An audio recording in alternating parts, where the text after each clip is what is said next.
Adolescent যারা রয়েছে তাদের তো আসলে বিভিন্ন ধরনের আমরা ডিজিজের কথা শুনে থাকি, তার মধ্যে অন্যতম হচ্ছে এন্ডোমেট্রিওসিস, পিসিওসিস এবং হরমোনজনিত সমস্যা।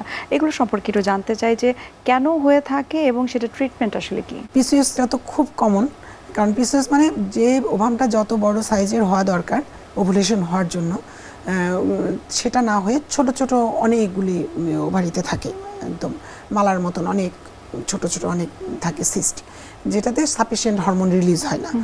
তো এখন হচ্ছে এই জন্যই তার এই যে ব্যথা ডিসমেনোরিয়া এটাও পিসিও থাকলে হয়। পিসিও থাকলে আপনার যেহেতু ওভামটা ভালো আসতেছে না, ইনফার্টিলিটিতেও একটা প্রবলেম হয়ে যায়।